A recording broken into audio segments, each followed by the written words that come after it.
Një ditë, ky profeti Muhammed alayhi salatu wasalam nuk mor hak, nuk ofendoi, nuk ngriti zërin edhe ndaj atij njeriut që erdhë në xhami. Sa e kishin ndërtuar xhamian? Nuk i kishin këto tepia, po i kishin me rër, me gur e me dohastra. Erdhë njëri i lartë nga shkretira dhe urinoi, derdhi ujë, urinoi midis xhamisë. U ngrit Hazreti Omeri mja hi kokën. Me shpat, në xhami me bo këta? Do Hazreti Omera i kena dhe në për xhamijat e tona.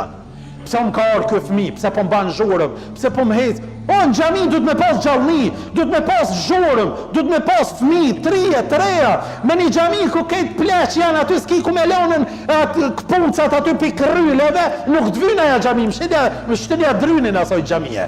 Po xhamia du të me qenën, gjallëri du të me pasën. Gjallëri du të me pasën. Unë ngritë Hazreti Omeri mja hi kokën.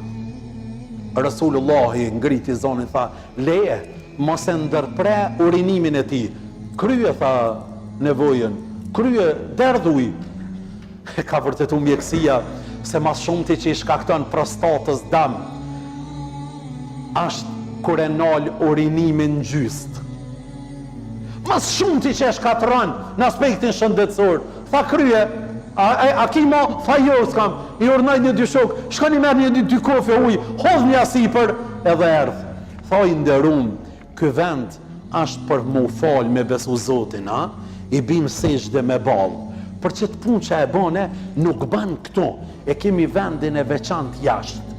A ju ngrit në kam dhe tha, Allahu e mshiroft vesh Muhammedin, juve tjeve asnja. E fjallë, juve tjeve ja thajv Zoti qafën. Vesh Muhammedin, pse? Se tha, po kjo mësaj më bë, unë nuk e pas në ditë.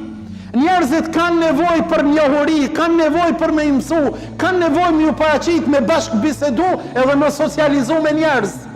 Para se me ndru jetë, i tha bashkëshortës e vetë, oj Ajshe, më kanë pyet dhe më pyesin njerëzit shumë, ama po të tham ty drejt, vallahi, si kur mos ta kisha pas një frigë, do ta marrsha një veprim. Tha, cile është veprimi o i dërgumi i Zotit? Tha, do ta prishja qabën, edhe do ta ngritësha qabën në temelët e vetë original. Tha, si? Tha, se qabja nuk është në temelin e vetë original dhe për e përmen. Dhe nuk do ta lo me kaq dyrë, po me kaq dyrë, po spjegon. Tha, pse? Tha, po si kur ta prishja ta nxirrsha në temelin e vetë të sakt, krejt njerëzit kanë me thonë, s'pas ka gjohë dhe për i Muhammedit, ko ka si për aty, ku sharke, e preshke, e qitke, e nreshke, ku do i ke vetë. E tha, nuk du me prish unitetin e masës të njerëzve, do ta lo ashtu qysh ashtë, ama duhen me ditë cili është temeli i vërtet.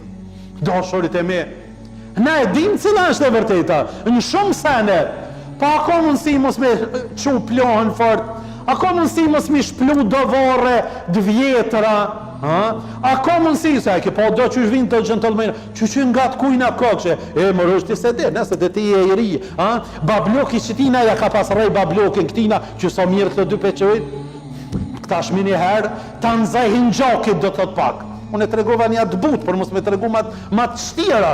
Ako mundësi mos me hapë vorre, mirë po me thonë, elhamdulillah, do të thotë që përshkojnë, dhe krejt në fund, kur profeti e bani haqin, tregohet se ishin 100.000 persona në haq, e aj për çdo moment u ngritke dhe ju thejke njerëzve, qetë, bëne haqin qetë, pa ngritjet zërit, mos shpejtoni, e mos vraponi, po qetë kryne haqin. Elhamdulillah ja Rasulullah që i kelanën këto shembuj, se sot kur po shkoj me kry haqin 5 milion njerëz, si kur mos na kishe thonë ti, kryne haqin qetë pa ngutën, kishin me vdek me mija njerëz në haq, duke shkelën njëri tjetrin. Ham të qoft, ja Allah, që na i dërgove Rasulullahin për profet dhe na i mësoj rrugën e drejtë. Inshallah Allahu dhul Gjelal na përdor për hajër dhe për të mirë, na bën njerëz të moralshëm,